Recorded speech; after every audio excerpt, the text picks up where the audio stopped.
আসসালামু আলাইকুম প্রিয় দর্শক, অন্নমঞ্চের আলাপচারিতায় আপনাদের সকলকে আমন্ত্রণ জানাচ্ছি। দুই সেনা প্রধানের কি আলাপ হলো? দুই সেনা প্রধান বলতে ভারত এবং বাংলাদেশের সেনা প্রধান, দুই সেনা প্রধান জেনারেল ওয়াকারুজ্জামান এবং জেনারেল উপেন্দ্র দ্বিবেদীর মধ্যে আজকে ফোন আলাপ হয়েছে। অবস্থাটা এমন, ভারতীয় অস্ত্র আমাদের দিকে এক প্রকার তাক করে আছে। সাম্প্রতিক সময়ে বাংলাদেশের ভারত বিরোধী চর্চা অনেক বেশি বেড়ে যাওয়া, শুধু তাই নয়, ভারতীয় স্থাপনা, যেহেতু আমরা পৃথিবীর একটা স্বীকৃতিপ্রাপ্ত স্বাধীন দেশ, খুব স্বাভাবিকভাবে সারা পৃথিবীর সাথে আমাদের কূটনৈতিক সম্পর্ক আছে, ভারতের সাথে কূটনৈতিক সম্পর্ক আছে, এবং সেই জায়গা থেকে ভারতীয় সম্পত্তি বাংলাদেশে আছে। ভারতের বা যে কোনো দেশের দূতাবাসই সে দেশের সম্পত্তি। ভারতীয় দূতাবাস আমাদের এখানে আছে। ইতিমধ্যে ভারতীয় দূতাবাসে আমাদের এখানে হামলা হয়েছে, মানে ভারতীয় সম্পত্তির উপরে হামলা হয়েছে, মানে ভারতের উপরে হামলা হয়েছে। এই হামলা পরবর্তী সময়ে ভারত আরো বেশি আমাদের দিকে এক প্রকার অস্ত্র তাক করে বসে আছে। আর এই মুহূর্তে বাংলাদেশের সেনাপ্রধান জেনারেল ওয়াকারুজ্জামান এবং ভারতীয় সেনাপ্রধান জেনারেল উপেন্দ্র দ্বিবেদীর মধ্যে একটা ফোন আলাপ হয়েছে। মূলত বাংলাদেশের সেনাপ্রধান জেনারেল ওয়াকারুজ্জামান ভারতীয় সেনাপ্রধান উপেন্দ্র দ্বিবেদীকে আশ্বস্ত করেছেন যে আপনাদের যে সম্পদ বা সম্পত্তি বাংলাদেশে আছে, আমরা তা রক্ষা করতে বদ্ধপরিকর। কেন এ কথা বলা যায়? ঠেলায় পড়ে, কারণ বেশি বাড়াবাড়ি করলে কিন্তু ফুটিয়ে দেবে। বিষয়টা এখন এমন অবস্থা দাঁড়িয়েছে, ভারত আমাদের এখানে একটা গোলাও খরচ করবে না। ভারত যেগুলো করবে, কূটনৈতিক নানা রকম পদক্ষেপ নেবে, বাণিজ্যিক পদক্ষেপ নেবে, সম্পর্কের পদক্ষেপ নেবে। কিন্তু আপনি যদি দূতাবাসে ঢুকে যান, দূতাবাসের কর্মীদের উপরে, কূটনীতিকদের উপরে অত্যাচার করেন, তাহলে তো খেলাটা একদম জমে যাবে। সেই জমানো খেলার জন্য ভারত কিন্তু ইতিমধ্যেই রেডি আছে। বাংলাদেশের জাতীয় নির্বাচনের আসলে আগ্রহ ছিল না প্রধান উপদেষ্টা ডক্টর মোহাম্মদ ইউনূসের সরকারের। চাপের মুখে রাজি হলো। আজকে দেশের যে অবস্থা অভ্যন্তরে, তাতে এবং নানা রকম হত্যা, অগ্নি, সন্ত্রাস, নানা রকম কর্মকাণ্ড যেভাবে চলছে, তাতে নির্বাচন একটা ভণ্ডুল করে দেওয়ারই পরিকল্পনা চলছে। আমি শুরুতেই বললাম যে ভারতের সাথে বাংলাদেশের ঐতিহাসিক সম্পর্কের নিদর্শন ছড়িয়ে আছে বলা যায় বাংলাদেশ জুড়ে। বাংলাদেশে বহু ভারতীয় সম্পত্তি মৌলবাদী আক্রমণের শিকার হয়েছে এই ইউনূস সরকারের আমলে। এর মধ্যে অন্যতম চট্টগ্রামের ভারতীয় দূতাবাস। জানা গেছে এবার স্থিতিশীলতা বজায় রাখার প্রসঙ্গে আলোচনা চলছে ভারত এবং বাংলাদেশের সেনাপ্রধানের মধ্যে। ভারতের সেনাপ্রধান জেনারেল উপেন্দ্র দ্বিবেদীকে ভারতীয় সম্পত্তি রক্ষার আশ্বাস দিয়েছেন বাংলাদেশের সেনাপ্রধান জেনারেল ওয়াকারুজ্জামান। সর্বভারতীয় সংবাদ মাধ্যম CNN নিউজ 18-এর খবরে খানিক আগে, কয়েক ঘন্টা আগে একটা খবরে বলা হয়েছে, প্রতিবেশী দেশে সাম্প্রতিক উত্তেজনার মধ্যে স্থিতিশীলতা নিশ্চিত করতে ভারত ও বাংলাদেশের সেনাপ্রধানরা সরাসরি আলোচনা করছেন। বাংলাদেশের সেনাপ্রধান জেনারেল ওয়াকারুজ্জামান ভারতীয় সেনাপ্রধানকে আশ্বস্ত করেছেন সম্পদের নিরাপত্তার বিষয়ে। জানা গেছে ওয়াকার আশ্বস্ত করেছেন বাংলাদেশে থাকা সমস্ত ভারতীয় সম্পদ নিরাপদ থাকবে। দেশের অভ্যন্তরে উত্তেজনা বাড়লেও নিরাপত্তা বজায় রাখার প্রশ্নে ঢাকার প্রতিশ্রুতির কথা তুলে ধরেছেন তিনি। ভারতীয় সংবাদ মাধ্যম আরো বলছে, ভারত বিরোধী নেতা শরীফ ওসমান হাদির মৃত্যুর পরে দেশব্যাপী অস্থিরতা তৈরি হয়েছে। প্রথম আলো এবং দ্য ডেইলি স্টারের অফিসে আগুন লাগিয়ে দেয় বিক্ষোভকারীরা। ময়মনসিংহে হিন্দু যুবক দীপু দাসের হত্যার ঘটনা বাংলাদেশের পরিস্থিতিকে আরো খারাপ করেছে। অভিযোগ উঠেছে, ইউনূস প্রশাসনের নিষ্ক্রিয়তার জেরেই পরিস্থিতি এতটা ভয়াবহ আকার নিয়েছে। প্রশ্নের মুখে বাংলাদেশের নির্বাচন। ভারত বারবার বাংলাদেশে গণতান্ত্রিক পদ্ধতিতে নির্বাচনের উপর জোর দিয়েছে, স্বচ্ছ নির্বাচনের প্রতি দায়বদ্ধতার কথা জানিয়েছে। কিন্তু রাজনৈতিক মহলের আশঙ্কা, অনির্দিষ্টকালের জন্য নির্বাচন পিছিয়ে দিতেই গভীর ষড়যন্ত্র চলমান রয়েছে। বাংলাদেশের সরকারে ইউনূস আসার পর থেকেই ভারতের সঙ্গে সম্পর্ক ক্রমশ খারাপ হয়েছে। বিভিন্ন সময়ে বাংলাদেশের অভ্যন্তরের সমস্যার জন্য ভারতের দিকে আঙ্গুল তুলেছে বাংলাদেশের নেতারা। এই অবস্থায় দুই দেশের সেনা প্রধানের আলোচনা অত্যন্ত গুরুত্বপূর্ণ। ইউনূসের শাসন আমলে কাছাকাছি এসেছে বাংলাদেশ পাকিস্তান। এমন অবস্থায় বাংলাদেশে থাকা ভারতীয় সম্পত্তি রক্ষায় সেনা প্রধানের বার্তার মধ্যে আসলে ইউনূস বিরোধিতার প্রচ্ছন্ন সুর খুঁজে পাচ্ছেন কোন কোন মহল। অর্থাৎ ইউনূসের এই কর্মকাণ্ড, নিয়ন্ত্রণহীন কর্মকাণ্ডে সেনাবাহিনীও সংক্ষুব্ধ, ক্ষুব্ধ, এমনটাই বোঝাতে চেয়েছেন যে দেশে যাই হোক, সেনাপ্রধান জেনারেল ওয়াকারুজ্জামান এমনটাই বলেছেন যে দেশে যাই হোক আমরা আপনাদের সম্পদ রক্ষা করব, সুরক্ষা করব, সেটি আমাদের দায়িত্ব। কেন আমাদের দিকে অস্ত্র তাক করে এতদিন পরে কি টনক নড়লো? টনক নড়ছে। আমরা বলতে চাই ভারতীয় সম্পদ শুধু নয়, বাংলাদেশের প্রতি ইঞ্চি মাটি রক্ষা করার এই মুহূর্তে দায়িত্ব পড়ে গেছে বাংলাদেশ সেনাবাহিনীর। বাংলাদেশ সেনাবাহিনী দায় এড়াতে পারে না। দায় যদি এড়ায়, এই দায়ের একদিন জবাবদিহি করতেই হবে। কাজে আমরা প্রত্যাশা করব যে ভারতীয় সম্পত্তি যেমন রক্ষা করবেন, ভারতীয় গোলা বা বোমার হাত থেকে, আক্রমণের হাত থেকে যেমন বাংলাদেশকে রক্ষা করা আপনার দায়িত্ব, আপনাদের দায়িত্ব, ঠিক তেমনি 5 আগস্ট পরবর্তী সময়ে দায়িত্ব নিয়েছেন, দায়িত্ব পালন করেননি। আজকে বাংলাদেশের প্রতিটি ইঞ্চি রক্ষা করার দায়িত্ব আপনাদের। সেটা কিভাবে করবেন? আপনাদের শাসনে করবেন নাকি, আমি বারবার প্রতিটি ভিডিওতে এখন বলছি যে 111-এর মতো একটা ফখরুদ্দিন সরকারের মতো, জেনারেল মঈনুল আহমেদ যেভাবে সমর্থন দিয়ে একটা খুব স্ট্রিক্ট, একটা শক্ত সরকার করেছিল, সেরকম একটি সরকার হলেও ওয়াকারুজ্জামান আপনার দায়িত্ব বাংলাদেশকে রক্ষা করা। না হলে বাংলাদেশ নিজে অভ্যন্তরীণ ভাবে রক্ষা পাবে না, ভারতের আক্রমণের হাত থেকেও রক্ষা পাবে না। বাংলাদেশ কিন্তু সেদিকেই যাচ্ছে। কাজেই কি করবেন সেনাবাহিনী, সেনাপ্রধান, সিদ্ধান্ত আপনাদের। আজকে আমি আমার কথা বলবো না, আমাদের দেশের যে অবস্থা, বাংলাদেশ নিয়ে কতটা চিন্তিত তার একটা ছোটখাটো প্রভাব আমি আপনাদের খবরের কাগজ দিয়ে আমি আপনাদের দেখিয়ে দেব। বাংলার মানে পশ্চিমবঙ্গের সব থেকে প্রচলিত, মানে সর্বাধিক প্রচারিত বাংলা দৈনিক হচ্ছে আনন্দবাজার। সেই আনন্দবাজার তার লিড স্টোরি করেছে একটা ছবি আর 4 লাইন খবর দিয়ে। বলে না একটা ছবি অনেক কথা বলে দেয়। এই ছবিটা আপনারা দেখুন এবং হেডিংটা আপনারা দেখুন। অদ্ভুত আধার, ডেইলি স্টারের একটা ছবি। ওপরে লেখা হয়েছে অস্ত্র তাকে ছিন্ন করতে পারে না, অগ্নি তাকে দহন করতে পারে না।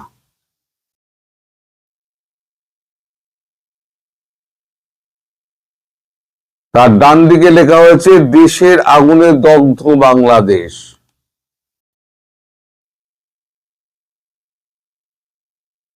আমি বারবার বলি না, সাংবাদিক সাংবাদিকের পাশে দাঁড়াবে, কাগজ কাগজের পাশে দাঁড়াবে, এটাই হচ্ছে নিয়ম।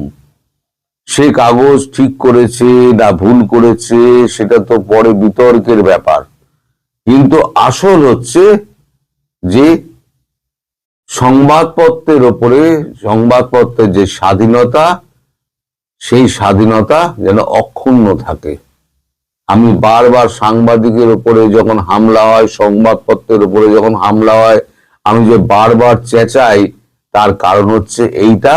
আমার চেঁচানোটা, তার সত্যতা, তার প্রতিষ্ঠিত হলো এই আনন্দবাজার পত্রিকা আজকে যেটা ছেপেছে। শুধু এটা নয়, আজকে ছত্রে ছত্রে আনন্দবাজারের এই খবরে ভর্তি।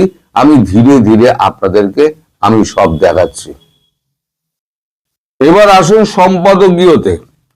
একটা কাগজের নীতি এবং মানুষের আবেগ প্রতিফলিত হয় সংবাদপত্রের যে সম্পাদকীয়। সেই সম্পাদকীয়তে লেখা হয়েছে ত্রাসের দেশ, দেখুন আনন্দবাজার পত্রিকা, ত্রাসের দেশ, তারিখটাও দেখে নিতে পারেন, আজকে 20 তারিখ, সেও দেখে নিতে পারেন। এই এটা আমি পড়ছি, এটা সকলের জানা দরকার যে ভারতবর্ষ কি ভাবছে। বাংলাদেশের ইতিহাসে অস্থির অশান্ত সময়ের উদাহরণ কম নয়, কিন্তু যে কোনো হিসেবে, যে কোনো মানদণ্ডেই একেবারে শীর্ষ জায়গা নেবে আজকের পরিস্থিতি। উগ্র ধর্মান্ধ হিংসায় একের পর এক দৃষ্টান্ত স্থাপিত হচ্ছে, সেখানে সঙ্গে পাল্লা দিয়ে চলছে চরম চরম ভারত বিদ্বেষের অন্ধতা। হিংসা বা অন্ধতা শব্দগুলি অনেক সময় আলগাভাবে ব্যবহৃত হয়ে থাকে, কিন্তু এক্ষেত্রে শব্দগুলি ধ্বনিতে ধ্বনিতে সত্য। যেভাবে ময়মনসিংহে এক হিন্দু তরুণকে ইসলাম ধর্ম অবমাননার অভিযোগে চূড়ান্ত শারীরিক নিগ্রহ ও নিধনের পর আগুনে পুড়িয়ে মারা হলো, সর্বসমক্ষে জনোল্লাসের আবহে তাকে তার তুল্য মানবিকতা অমানবিকতা এই উপমহাদেশে কতবারই বা দেখেছে। এভাবে সে দেশের 2 সংবাদ প্রতিষ্ঠান, প্রথম আলো ডেইলি স্টারের ওপর ও ঐতিহ্যবাহী সঙ্গীত প্রতিষ্ঠান ছায়ানটের ওপরে ভয়ঙ্কর হামলা, অগ্নিসংযোগ হলো, সংবাদপত্র অফিসে প্রাণ সংশয়ের মুখে পড়লেন কর্মীরা, দেশ বিদেশে তার ত্রাসের সঞ্চার জাগালো। ঢাকায় এবং অন্যত্র যেভাবে ভারতের মাথা কেটে নেওয়া স্লোগান তুলে হাজার হাজার মানুষ পথে নামলেন, ভারতীয় high commission deputy high commissioner ঘেরাও করলেন, তার প্রেক্ষিতে অন্ধতা কথাটি আর অলংকারিক নয়, চরম দুর্ভাগ্য বলতে হবে যে উগ্র গোষ্ঠীগুলি বাধা সত্ত্বেও সে দেশে পরবর্তী জাতীয় নির্বাচন ঘোষিত হলো, তারপরেই বাংলাদেশ ভেসে গেল এক ফেনীর ঘোনা সংকটাবর্তে।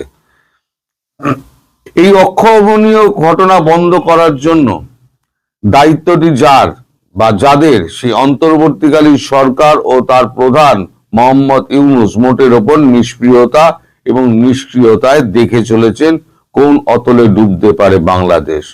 ইউনূসের রুটিন বার্তা দিয়েছেন যা প্রয়োজনের তুলনায় অনেক কম, অথচ সঠিক সময়ে সঠিক পদক্ষেপে এই মব হিংসা থামানো যেত। অন্তত সংবাদ মাধ্যম অফিসগুলির উপরে আক্রমণ বা ছায়ানটের ওপরে বর্বর আক্রমণের ক্ষেত্রে আরো সক্রিয় হওয়া যেত হিন্দু, খ্রিস্টান, বৌদ্ধ এবং জৈন ধর্মাবলম্বী মানুষের ওপরে। পরিবর্তে যা দেখা গেল তার সংশয় স্বাভাবিক। গত জুলাই অভ্যুত্থানের পর অন্তর্বর্তীকালীন সরকার যে অপারেশন ডেভিল হান্ট শুরু করে, এবার তার পরবর্তী অধ্যায়। এই জন্যই এত হাজার মানুষ, যাদের মধ্যে মুক্ত চিন্তার সাংবাদিকরাও আছেন, গ্রেপ্তার হলেন গত কয়েক মাসে। অর্থাৎ হিংসার অভিযোগে পূর্বতন শাসককে সরিয়ে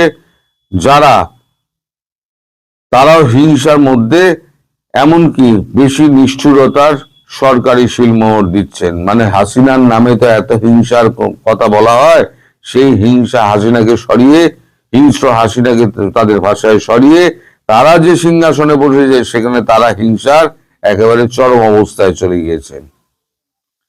এ তো কেবল রাজনৈতিক প্রতিহিংসা নয়, উগ্র ইসলামী হিংসা, যার প্রতিঘাত সীমান্ত পেরিয়ে বাংলাদেশকেও ঘোর বিপন্ন করতে পারে। গত 50 বছরে বাংলাদেশের সুস্থ সংস্কৃতি এবং রাজনৈতিক সমস্ত অর্জনকে মুছে ফেলে দিয়ে প্রবৃত্ত প্রধানমত্ত জনতা ক্ষমতালোভী নেতৃত্ব এইভাবেই সমগ্র উপদেশকে বিপন্ন করছে। এর পরিপ্রেক্ষিতে ভারতবর্ষকে অবশ্যই তার কঠিন অবস্থান নিতে হবে। অর্থাৎ কাগজও বলছে কঠিন অবস্থান নিতে হবে। ছত্রে ছত্রে বাংলাদেশ আছড়ে ভাঙা হলো অগ্নিগর্ভ। বাংলাদেশের জন্য একটা আলাদা পাতা তৈরি করা হয়েছে, অগ্নিগর্ভ বাংলাদেশ, একটা আলাদা পাতা তৈরি করা হয়েছে। সেই পাতার মধ্যে 3টে খবর আছে। একটা হচ্ছে আছড়ে ভাঙা হলো হারমোনিয়াম সুর ছাড়লো না ছায়ানট।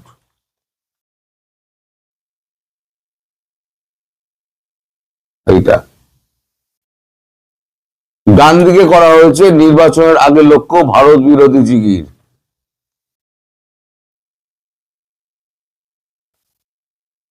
তারপরে একটা গুরুত্বপূর্ণ খবর আছে, এই খবরটা আমি পুরোটা পড়বো, তাহলে আপনারা বুঝতে পারবেন যে আপনাদের দেশে খাদ্যদ্রব্য বন্ধ হচ্ছে না, হবে কেন। খুব শিগগিরই যে আপনারা একেবারে আকালের মধ্যে পড়বেন, এটা তার প্রমাণ। আমি শুধু পড়ে শোনাচ্ছি। বেনাপোলের স্লোগান, সীমান্তে বাড়লো কড়াকড়ি।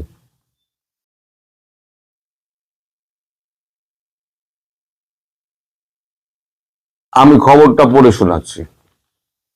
বাংলাদেশে অশান্তির আঁচ টের পাওয়া গেল এ রাজ্যেও। বৃহস্পতিবার রাতে বাংলাদেশ থেকে এ রাজ্যে ঢোকার চেষ্টা করে ভারতীয় ভূখণ্ড থেকে বাংলাদেশের চেষ্টা আটকেছে সীমান্তরক্ষী বাহিনী বিএসএফ। শুক্রবার উত্তর 24 পরগনা পেট্রাপোল লাগোয়া বাংলাদেশে বেনাপোলে ভারত বিরোধী স্লোগান দেয় সে দেশের কিছু লোক। পরিস্থিতিতে উঠলে হস্তক্ষেপ করে বাংলাদেশের পুলিশ। এই আবহে বাংলাদেশ সীমান্তে নজরদারিতে কড়াকড়ি করেছে বিএসএফ। বাংলাদেশের ইনকিলাব মঞ্চের নেতা শরীফ ওসমান হাদির মৃত্যু সংবাদ বৃহস্পতিবার রাতে ছড়াতেই গোলমাল শুরু হয়। সে রাতেই উত্তর 24 পরগনা বসিরহাটে ঘোজাডাঙ্গা সীমান্ত দিয়ে এদেশে ঢোকার চেষ্টা করেছিল 30 জন যুবক। বাধা দেওয়ায় তারা বিএসএফ এর দিকে ইট পাটকেল এবং হাসুয়া নিয়ে তেড়ে আসে। জওয়ানরা পাল্টা গুলি চালালে একজন আহত হয়। একসঙ্গে তাকে নিয়ে বাংলাদেশে ঢোকে। অন্যজন লাগোয়া গ্রামে, মানে আমাদের ভারতবর্ষের লাগোয়া গ্রামে ঢুকে পড়েছে, তার খোঁজ চলছে। বাংলাদেশের পরিস্থিতির কারণেই ওই 30 জন এদেশে ঢোকার চেষ্টা চালাচ্ছিল বলে প্রাথমিকভাবে অনুমান করা হচ্ছে, তবে তারা পাচারকারী কিনা তাও দেখা হচ্ছে। ওই রাতেই দক্ষিণ দিনাজপুরের গঙ্গারামপুরে কাটাবাড়ি সীমান্ত পেরিয়ে বাংলাদেশে ঢোকার সময় 7 জন বাংলাদেশি নাগরিক বিএসএফ এর হাতে আটক হন। দক্ষিণ দিনাজপুরের পুলিশ সুপার চিন্ময় মণ্ডল বলেন, 7 জন বাংলাদেশিকে বিএসএফ আটক করেছে, তবে আমাদের হাতে এখনো দেয়নি। মানে বিএসএফ হয়তো ট্রিটমেন্ট করছে আর কি। উত্তর 24 পরগনার পেট্রাপোল সীমান্তে নোম্যান্স ল্যান্ডের ওপারে বাংলাদেশের বেনাপোলে এদিন সকালে কিছু লোক হাদির মৃত্যুর জন্য ভারতকে দায়ী করে ভারত বিরোধী এবং প্রধানমন্ত্রী বিরোধী স্লোগান দিতে থাকে। প্রত্যক্ষদর্শীদের দাবি, বেনাপোলে পরিস্থিতি নিয়ন্ত্রণের বাইরে যেতে শুরু করেছে। সে দেশের পুলিশ হস্তক্ষেপ না করলে অবস্থা আরো খারাপ হবে।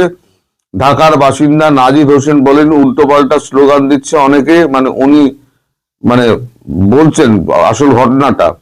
উল্টোপাল্টা স্লোগান দিচ্ছেন অনেকে, পুলিশ লাঠি চালালে ওরা আবার পালিয়ে যাচ্ছে। আমরা কিন্তু শান্তি চাই। এই পরিস্থিতিতে উত্তেজনার আশঙ্কা থাকায় পেট্রাপোল সীমান্তে বিএসএফ এবং সেনা তাদের নিরাপত্তা বাড়িয়েছে। তার মানে আমি যেটা বলেছিলাম, সেনাবাহিনী মোতায়েন হয়েছে এখানে, সেটা সত্যতা খুঁজে পাওয়া যাচ্ছে। তবে বেনাপোল স্থলবন্দরে থাকা ভারতীয় ট্রাক চালকদের নিরাপত্তা নিয়ে এবার প্রশ্ন উঠেছে। পেট্রাপোল ক্লিয়ারিং এজেন্ট স্টাফ অ্যাসোসিয়েশনের ওয়েলফেয়ার অ্যাসোসিয়েশনের সম্পাদক কার্তিক চক্রবর্তী বলেন, বেনাপোলে থাকা ভারতীয় ট্রাক চালকদের বন্দরের বাইরে বেরোতে নিষেধ করা হয়েছে, বিশেষ করে গাড়ি কখনোই ওদিকে যাবে না। তিনি জানান, এদিন সরকারিভাবে বাণিজ্য বন্ধ ছিল, ফলে এই পরিস্থিতিতে প্রভাব বাণিজ্যের উপরে পড়বে কিনা দীর্ঘকালীন তা আজ শনিবার বোঝা যাবে। নদিয়ার যে সমস্ত এলাকায় কাঁটাতারে বেড়া নেই, তেমন এলাকায় বিএসএফ এবং ভারতীয় জওয়ান বাংলাদেশের দিকে চাষ করতে যাওয়ার ব্যাপারে কড়াকড়ি করেছে। স্থানীয় কৃষকদের মানা করেছে। হাঁসখালি, কৃষ্ণগঞ্জ, ভীমপুর, চাপড়া সীমান্তে বিএসএফ এর এবং সেনার তৎপরতা বেড়েছে। কোথাও কোথাও বিএসএফ এর জওয়ানদের বুলেট প্রুফ জ্যাকেট পরে টহল দিয়ে দেখা গেছে। মুর্শিদাবাদের জলঙ্গি, রানীনগর এলাকার সীমান্তে সেনা তৎপরতা বেড়েছে। উত্তরবঙ্গের বিভিন্ন জেলায় বাংলাদেশের সীমান্তে কড়াকড়ি হয়েছে। মূলত 50 মিটার অন্তর 30 জন করে সেনা মোতায়েন করা হয়েছে বলে বিএসএফ জানিয়েছে। কোচবিহারের চ্যাংরাবাঁধা স্থলবন্দরে তল্লাশি বেড়েছে। 3 বিঘা করিডোরের চারপাশে অতিরিক্ত জওয়ান মোতায়েন হয়েছে। জলপাইগুড়ি, দক্ষিণ দিনাজপুর, মালদাহে উন্মুক্ত লাগোয়া গ্রামগুলিতে কারা আসছে, কতক্ষণ থাকছে, নজরদারি চলছে। বিএসএফ এর উত্তরবঙ্গের এক কর্তা বলেন কড়াকড়ি ছিলই, এখন সীমান্ত লাগোয়া গ্রামগুলির পরিস্থিতির উপরে আরো নজরদারি বাড়ানো হয়েছে। এবার বলুন, এটা হচ্ছে কাগজের ভাষা। কাগজ যা বলেছে আমি তাই আপনাদের পড়ে শোনালাম, আজকে আমার কোনো কথা বললাম না। কাগজের কথা হচ্ছে সমাজের কথা এবং সরকারের কথা বলে কাগজ, আর সম্পাদকীয় যা লিখেছে সেটা হচ্ছে যেটা মূল স্তর থেকে উঠে এসছে কথাটা, সেটা সম্পাদকীয়র মাধ্যমে তুলে ধরা হয়। এবার আপনারা বলুন, সম্পাদকীয় যা লেখা হয়েছে, ভারতকে কঠোর অবস্থান নিতে হবে, ভারতকে কঠোর অবস্থানই নিতে হচ্ছে। এবং যারা বলছেন যে ভারত কিছু করবে না, ভারত কিছু করবে না, তারা মূর্খের স্বর্গে বাস করছেন। আগামী দিনে দেখুন কি হতে পারে। সবাই ভালো থাকবেন, সুস্থ থাকবেন এবং সাবধানে থাকবেন। নমস্কার।